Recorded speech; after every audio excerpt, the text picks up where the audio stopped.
asan avayavontata nasyuhya satyavayavini asan avayavontata datavo datavov yavitvascha tanmatra yavayavina nashuhya satyavavini asan avayavontata datavovayavitvacha tanmatra yavarivina nashuhya satyavavini asan avayavontata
Datava, the five elements. Avayavitvat, being the cause of the bodily conception. Cha, and tatmatra, the sense objects. Sound, taste, touch, etc. Avayavai, the subtle parts. Vina, without. Na, not. Syu, can exist. He, indeed. Asati, unreal. Avayavini, in the formulation of the body. Asan, not existing. Avayava,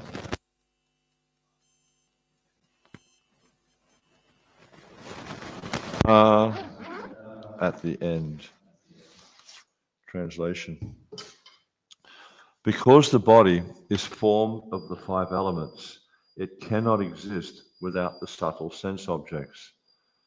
Therefore, since the body is false, the sense objects are also naturally false or temporary. Responsively, please. Because the body is formed of the five elements, it cannot exist without the subtle sense objects. Therefore, since the body is false, the sense objects are also naturally false or temporary.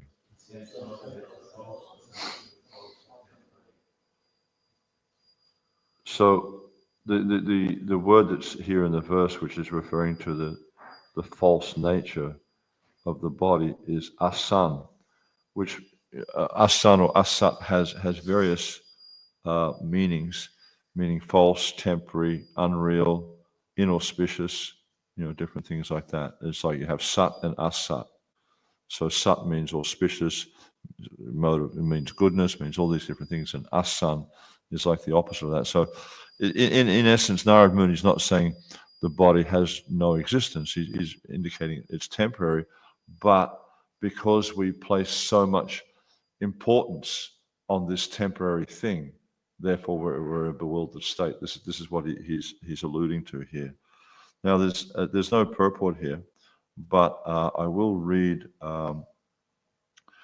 some of the commentary by different acharyas, because it helps us to understand this a little bit more. Now, Jiva Goswami gives quite a lengthy commentary. I won't read the whole thing from the Paramatma Sandarbha, but it is quite interesting what he has to say. But then I'll just go to the end of his commentary, actually. In the Shruti, it is well known that everything is the body of the Paramatma. Yasra Prithvi Shariram. The body is the earth. Brihad Aranyaka Upanishad 3.7.3. Thus, what transforms into Pradhan, and that we understand we have the Pradhan, we have the Mahatattva, these are the basic building blocks, if you like, of the material creation. So what becomes Pradhan is ultimately coming from Krishna. It's expanding from his body. It is the Paramatma alone. The Avayavi, the source of the parts, existing everywhere. And thus, the world is not false. And if we go back a few verses, verse 57, it's also indicating how everything is expanding from the Supreme Personality of Godhead.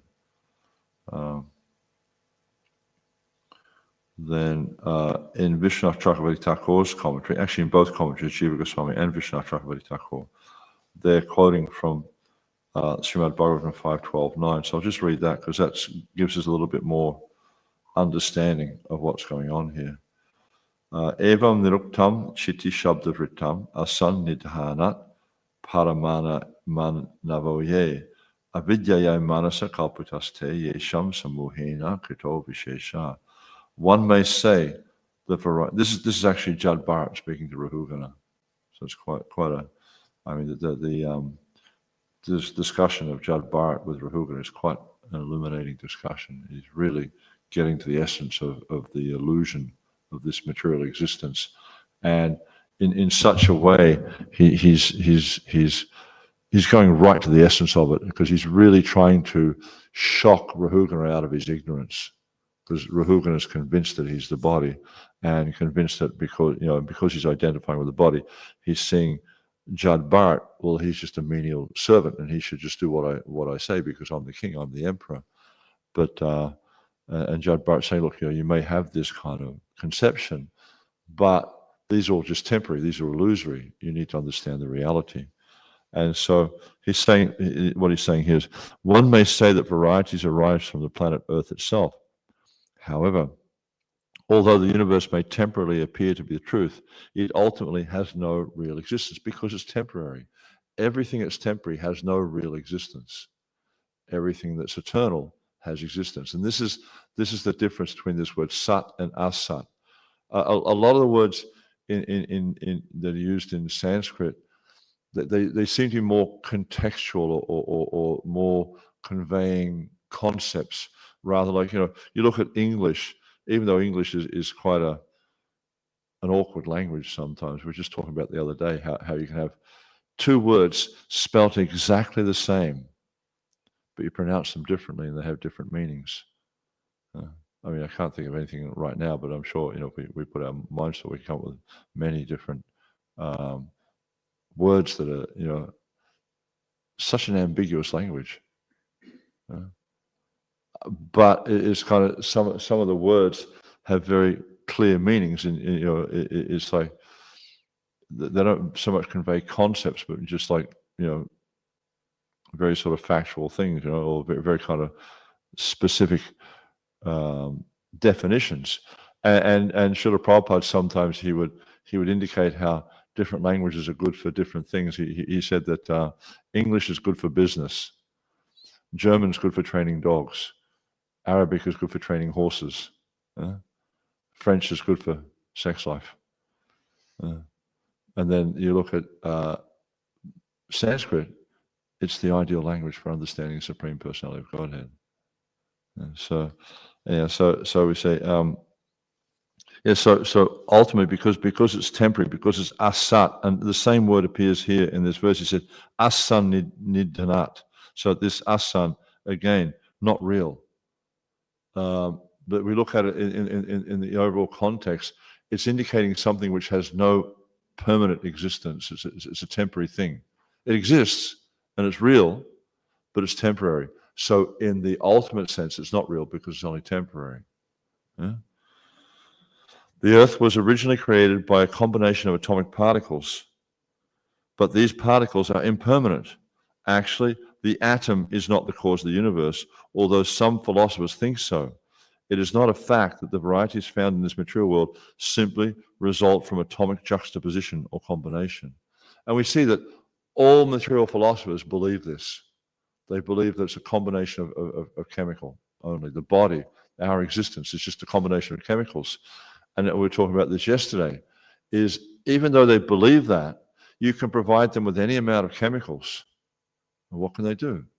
They can't make a body. They can't, even like Prabhupada would challenge them, make a fly. It's very small. You don't need many chemicals for that. Make a fly. And I was listening to a class this morning, Prabhupada was talking about this. You look at some of these tiny little insects, they're so small, yet they have arms, they have legs, they have eyes, they have all these. And like you look at the scientists, they look at the eye of something like a fly, and apparently it's got all these different facets, so it can see in all different directions. And the scientists can't even make something like that. They marvel at how complex it is, yet they can't make something like that. And they say, oh, it's all just, comes about by accident or it comes about from chemicals. But they can't do something as simple as make an eye of a fly. And I remember years ago listening to a class from Hridayananda Maharaj, and he was saying how their philosophy is actually just the theory of Frankenstein. They think they get all these chemicals they put together, they put some electricity in it, they can make life. But they've never done it. So how are we to believe that, that this is the truth when they've never done it? They can theorize and speculate in so many different ways, but they have no factual evidence. And this is Prabhupada's purport from the same verse 5.12.9. Those who follow the atomic theory think that the protons and electrons of atoms combine in such a way as to bring all material existence into being. However, the scientists failed to discover the cause of atomic existence itself. Where do the atoms come from? Did they just all of a sudden they just appeared, or they've always existed?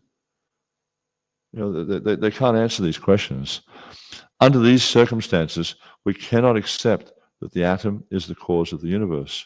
Such theories are advanced by unintelligent people.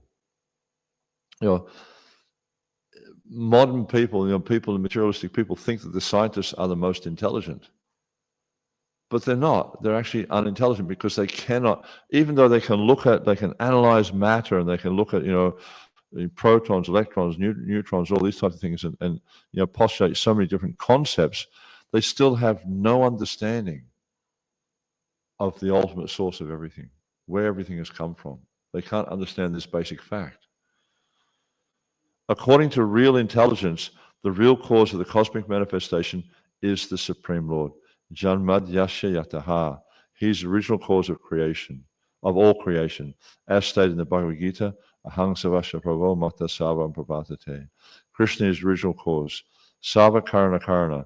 He is the cause of all causes. Krishna is the cause of atoms, the material energy. Bhume Apa Nalo Vayu Kamano Buddha Evacha Hankareti Yamme Bina Prakriti Ashtada. The ultimate cause is the Supreme Personality of Godhead, and only those in ignorance try to find out other causes by posing different theories. And they're theories only because they can never prove what they're postulating, because it's just, how can you prove something that's not true? But it's very much like the when the Germans, the Third Reich was, the Nazis were in power in Germany, they had a propaganda minister, I think his name was Goebbels, and he had this belief that if you tell a lie often enough, people will accept it as the truth. And that's what's happening with these scientists, that they keep presenting these same lies. You know, it's all come from atoms, it's all come about by chance. Yet they don't accept the truth that it's all come from God, that ultimately everything's expanding, everything's coming about as a result of his different energies. Rasha Shakti Vividaya Shriyate describes the intelligence, how and from these various energies, this whole creation is expanding. So this they don't understand.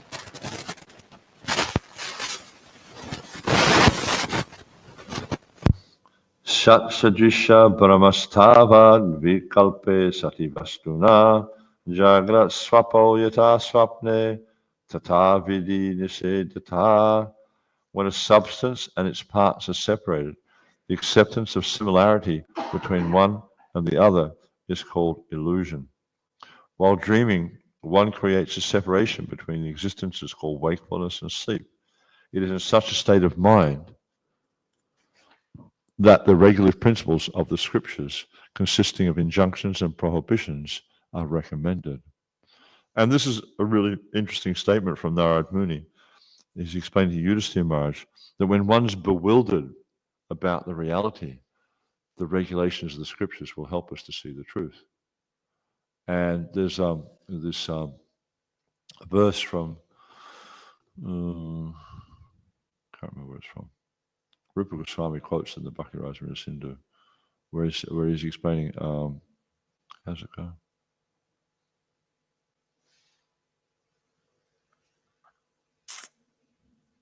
Oh, okay, I've forgotten it. I know the verse quite well, but I've just gone blank on it right now.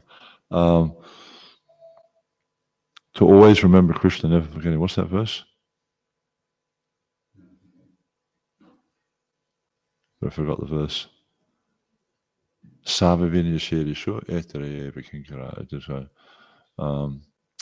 Anyhow, so the whole thing is all the rules and regulations and scriptures are meant to bring us to this point of always remembering Krishna. Huh?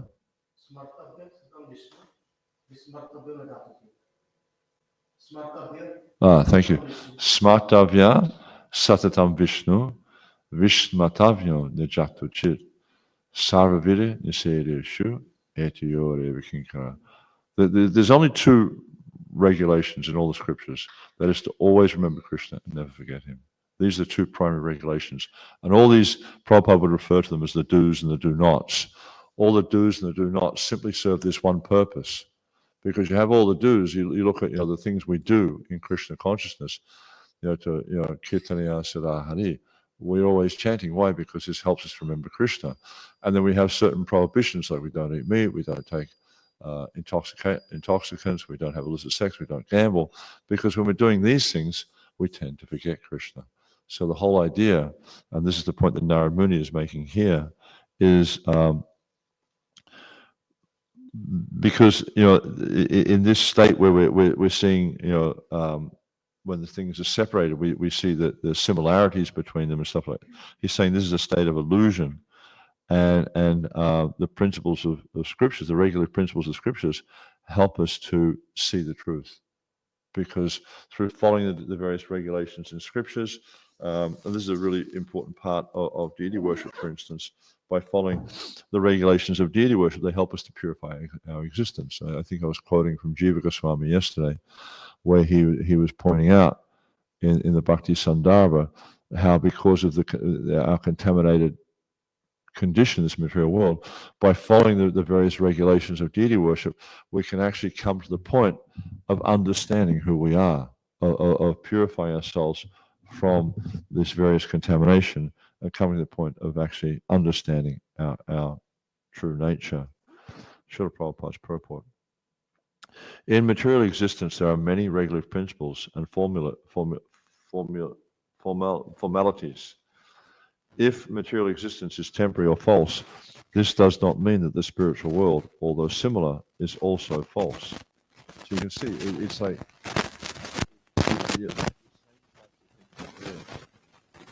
there's living entities that they're engaging in loving exchanges with each other. They're doing, they're looking after their children.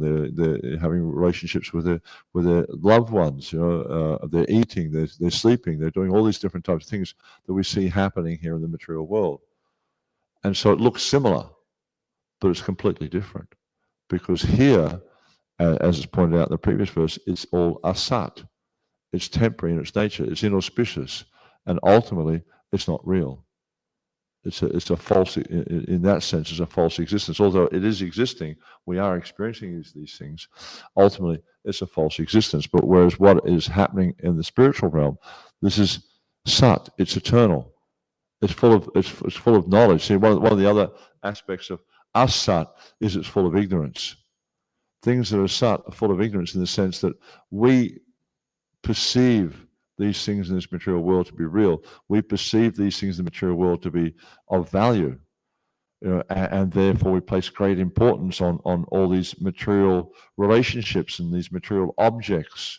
We have so many possessions and we're attached to our possessions, but ultimately they go through the same material changes. They come into being, they exist for some time, they dwindle, they vanish.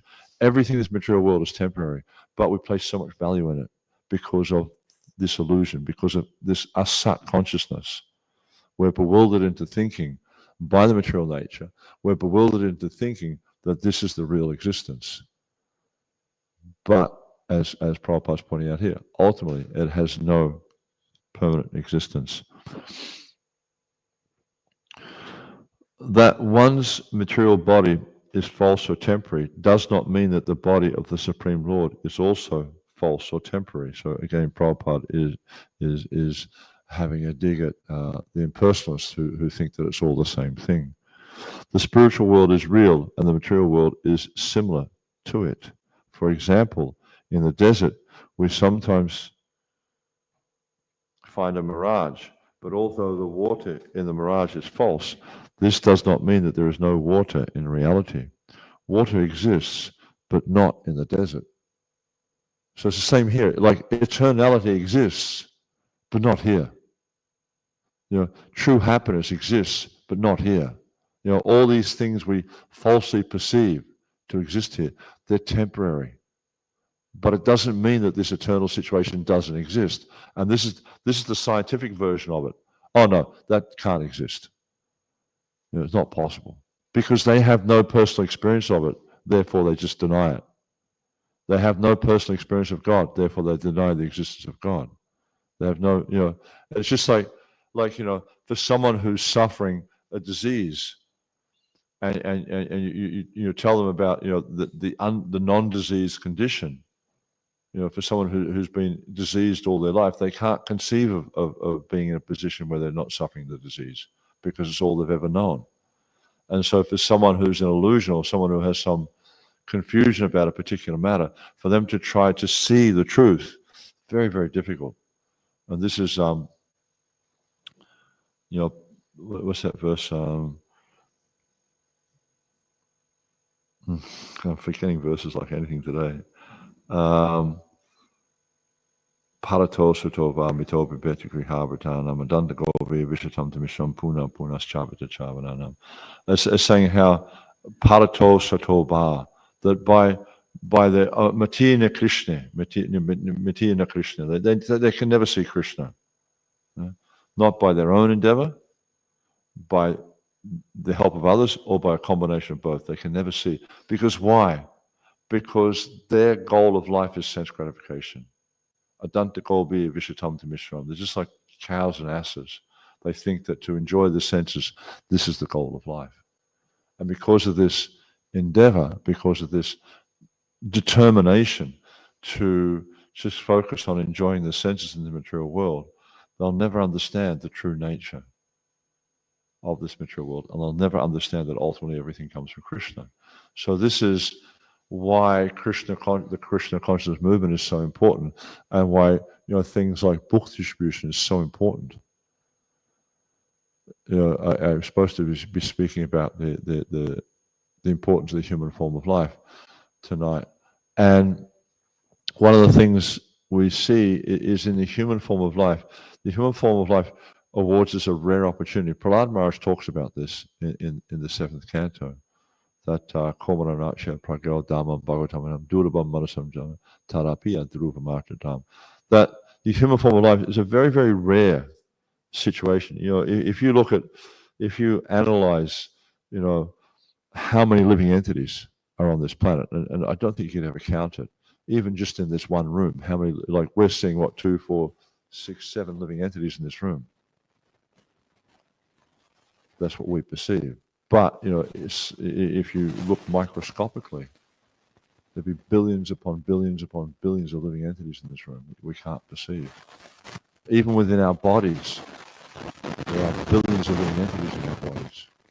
So many microbes and bacteria and all this type of stuff. We were talking about this the other day. Within the stomach, how many different types of bacteria there are in the stomach, and these are all just living entities. There's thousands of different types of bacteria which help us with this. It's kind of amazing, isn't it? You put something in your mouth and you eat it, and the processes in your stomach turn that into a useful form of energy.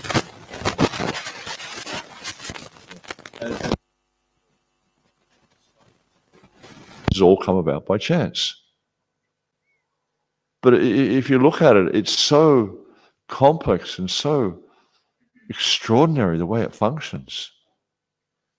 And if we don't look up, I was listening to a class this morning, Prabhupada was talking about, I think it must have been in India, because actually no, it was in Los Angeles.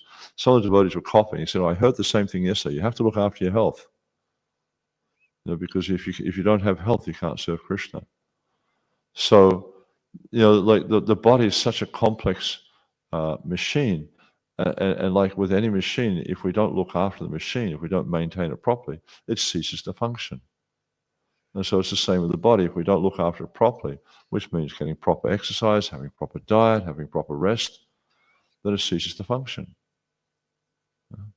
And so the point I was making here was that Prahlad Maharaj, he points out that this human form of life is very, very rare. It's Durabam Manasa Janma. This human birth is very, very rare. Durabha means very rare. And one shouldn't, and Rishabh Devi points the same thing out. He says this human form of life is not meant for the activities of this vidbujam, he mentions, the activities of the hogs and dogs. Vidbujam means village animals, like pigs and dogs. And so we shouldn't be using the human form of life simply for the activities of animals, which essentially is eating, sleeping, mating, and defending. In Prahlad Maharaj points out, the human form of life is meant for practicing dharma. Dharma means to understand our nature, to understand who we are, and therefore understanding who we are, what's our responsibility in this world. Ultimately, it means to perform dharma. Dharma means we serve God. Because our dharma, as Lord Chaitanya points out, he says that the constitutional nature of the jiva, the swarup, that means your constitutional nature or own form, is Krishnera Nityadas, to be an eternal servant of Krishna. And this is the understanding, the Vedic understanding, is that we are meant to serve Krishna, but because of the illusion that we're confronted with in this material world, we believe something else to be true. But actually, it's false. It's not the reality.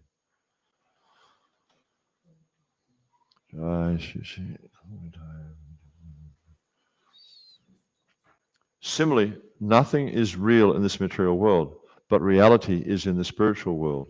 The Lord's form and his abode, Goloka Vrindavan, in the Vaikuntha planets, are eternal realities. From Bhagavad Gita, we understand that there's another Prakriti, or nature, which is real. This is explained by the Lord himself in the 8th chapter of the Bhagavad Gita, 8, 9, 19 to 21. Bhuta krama sa evayam bhutva bhutva praliyate ratyagame vasaparta prabhavat yaha agame parastasmat bhavanyo vyakto vyaktat sanatana yasa savesha bhuteshu nasyatsu sa vinashyati avyakto charityaktas tam ahu paramam gatim ya prapya na rivatante taddama paramanmama. Again and again, the day of Brahma comes, and all living beings are active, and again the night falls, O Partha, and they are helplessly dissolved. It's interesting the words that Prabhupada used here, helplessly dissolved. There's nothing you can do about it. Actually, there is something you can do about it. Become Krishna conscious and remove yourself from this cycle. Yet there is another nature which is eternal and transcendental to this manifested and unmanifested nature. It is supreme and is never annihilated. When all this world is annihilated, that part remains as it is. That supreme abode is called unmanifested and infallible, and it is the supreme destination. And this the word he uses here, this tadama paramam, the dharma paramam. When one goes there, he never comes back. That is my supreme abode. The material world is a reflection of the spiritual world. The material world is temporary or false, but the spiritual world is an eternal reality. And this is what Narad Muni is explaining here, is we tend to be affected or influenced by the false perception, because that's all we know. We don't know anything beyond that. And that's why, as I was mentioning before, the Vedic texts are so important, because the point of the scriptures is to show reality, to show us that there is something beyond that, and that by practicing the process of bhakti in accordance with the instructions of the spiritual masters and the previous acharyas, then we can come to the point of understanding the reality and ultimately achieving the reality. But if we're just consumed with everything that's going on in this material world, we'll always remain bewildered. We'll never actually understand the reality. Okay, so finish there. Any questions at all? Any comments? Dr. On that point, we were thinking about asat and sat, the distinction between the two. Bhaktivinoda Thakur, he says that only when you're situated in the eternal present can you understand the reality. And otherwise, if you're functioning under the time factor, the past, present, and future, and you said there won't be questions, and questions lead to arguments, and arguments lead to analysis. Yeah. But how would you present that to somebody who is a very materialistic person? How would you convince them that they have to become situated in the eternal present and become free from functioning in the time factor? The thing is, like, generally you'll find in the material world, I was listening to a class a few weeks ago, Prabhupada was talking about, we know that verse Vairagya Vidyanija Bhakti Yoga, how Lord Chaitanya, he came to teach knowledge and renunciation. Because unless one's willing to, or one has a disposition towards Vairagya or renunciation, they're unlikely to understand spiritual truth. Because the opposite of this Vairagya is to be indulging, to try to enjoy the material world. And if one has this enjoying propensity, it's very difficult for them to accept the spiritual reality. And so this is possibly an angle where you could start from, is to try to get them to accept that ultimately there's no enjoyment in this material world. Ultimately it's frustration. But you'll see, just like, Murli Manohar, when I just spent a month in the US, and you'll see, like in the US, at least from the perspective of this material planet, there's all material facility there. And it's very difficult there to convince people, especially when they're immersed in enjoyment. And that the verse I was quoting before, this Mati na Krishna Parato Sutova, Mitobi Griha Bhatana Adanda. Because they're convinced that sense gratification is the goal of life, and they're caught up in that, it's very difficult for them to accept the reality. even though sometimes it's right in front of them. There was that verse, Pashanapi na pashyati, even though seeing it, they don't see it. They see every day. And this is an interesting story. Yamaraj, when he described himself as that troll, and he was stopping, trying to stop Yamaraj, Yudhisthira Maharaj from drinking from the lake, and he asked different questions, and one of the questions he asked Yudhisthira Maharaj was what was the most amazing thing in the world, and Yudhisthira Maharaj responded, Hani Hani Bhutani. I can't remember the whole verse, but essentially what he's saying was that the most amazing thing is that every day so many living entities are going into the abode of death. And you hear about it, on the news, you see it, in personal experience every day, human beings, animals, plants, fish, just they're going to the abode of death. Yet still, the foolish living entity is thinking, it's not going to happen to me. But where's their proof? Where do they see any person who doesn't die? Everyone dies. It's like a funny thing was like one time reporters were asking Prabhupada, Swamiji, why is the death rate in India so high? Prabhupada's eyes go, how his eyes would go, he said, no, the death rate's the same everywhere, 100%. And so that's the reality, is we're all confronted with that. But because we're bewildered by this stark determination to enjoy this material world, we think it's not going to happen to me. And even when it does, I'll keep trying because next time it'll work out okay and I'll enjoy it. But you'll see in societies where the level of enjoyment is quite advanced or high, that those people will find it much more difficult to renounce in this material world. We asked people who did a book called Cosmology on the Tribe, and right at the very end, he establishes that when they realize the senses are imperfect, that they make mistakes, they're subject to illusion. And the very final trait that they take shelter of is that they cheat, so that they just falsify things. So it seems that if the person's honest and sincere, even when they're faced with maybe not the truth, but at least what they put forward isn't the truth, then they decide that we'll just cheat them because they're not really interested in trying to find the truth in the first place. Yeah, but the point is they're hell bent on trying to enjoy the material nature. And as long as one has that strong determination, it's going to be very difficult to see anything else as the reality. And as you're saying, that they'll ultimately come to the point of trying to cheat others so they can enjoy their senses. And usually, just like if you look at the story of Ajamil, right? He was in that situation where he actually got to the point where he was willing to do anything to maintain his standard of sense enjoyment. And the only thing that worked for him was when the Yamadutas came and they were ripping him out of his body. And then the Vishnudutas appeared.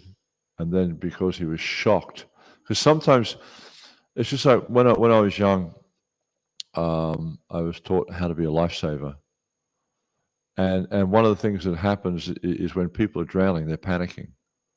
And so a common thing that would happen is that the person who is trying to save their life, they swim up to them, and because they're panicking, they'd kind of try and climb on top of that person to get out of the water. And in effect, they drown that person because they push them under the water. And so what they taught us to do was to come up from behind so they don't see you, and you sort of give them a slap to kind of shock them.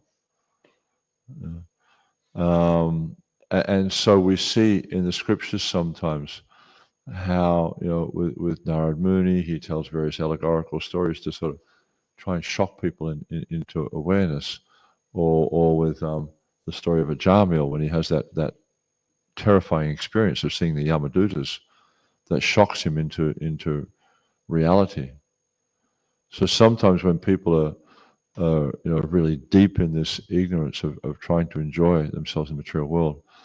Sometimes it happens that it's only when there's some traumatic experience in their life where they start to contemplate, is this what it's all about? They need to see the fallibility of their situation in this material world. And when they're absorbed in sense gratification, it's very difficult for them to see that, because there's always the promise that, okay, well, maybe this didn't work out, but Prabhupada would say hope against hope. They've got that they're going to enjoy in this material world, but ultimately you see they don't. They wind up suffering. But because they're bewildered by the material nature, they can't see it. Pasyanapi na pashyati, it's right in front of them. Na pashyati, they can't see it. That's the incredible nature, or the incredible potency of the material nature. It's just like you look at the childbirth, for instance, how much pain it is for the child, how much pain it is for the mother, how much suffering the father goes through, the parents go through, maintaining the children. The children get sick, and I've got a friend in South Africa.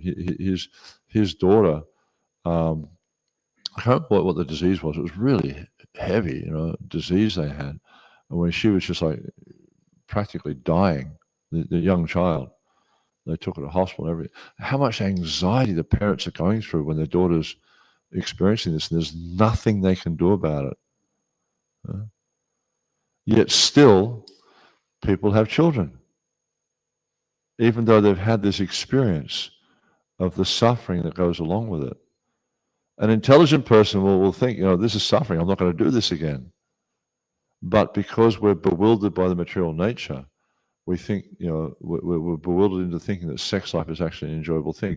We're bewildered into thinking that these domestic situations are a very nice thing, because of our inability to control our mind and senses. Therefore, we constantly, again and again and again, wind up in these situations of suffering. It's because we're less intelligent, because we're not seeing through the illusion. But the process of Krishna consciousness is there to help us to reawaken our intelligence, to reawaken our original consciousness. And until we do that, we'll keep suffering in this material world.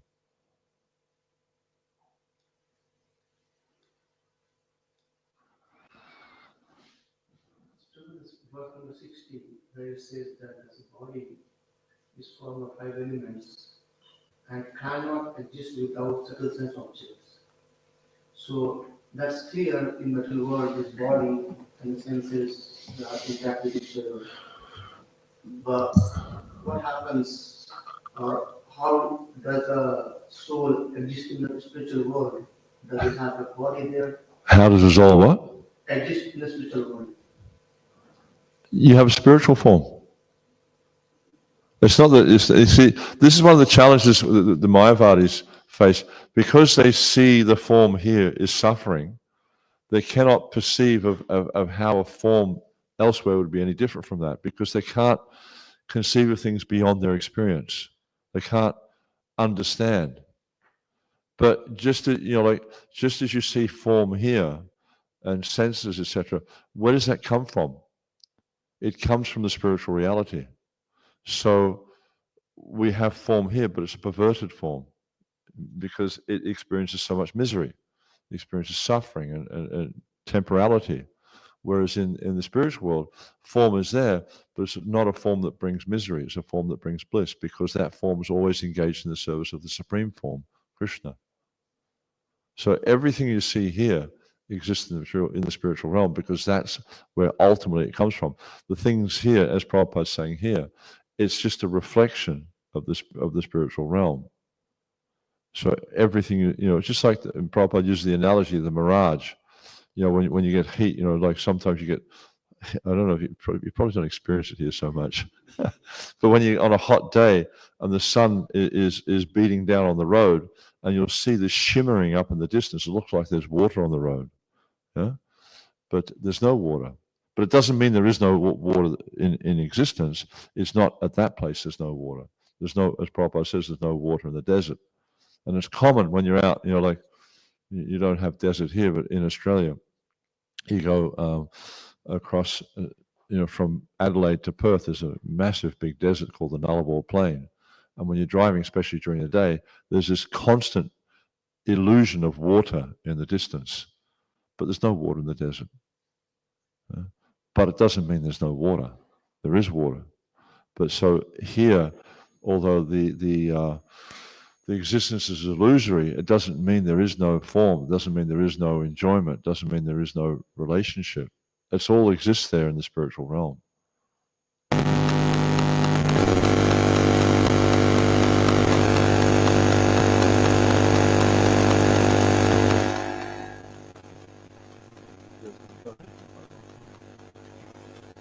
Even the discussion about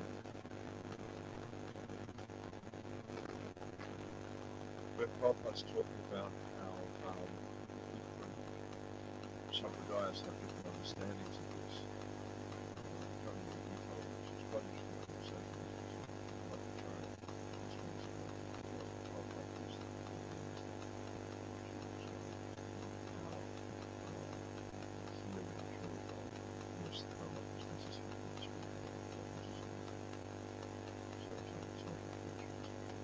similar little bit,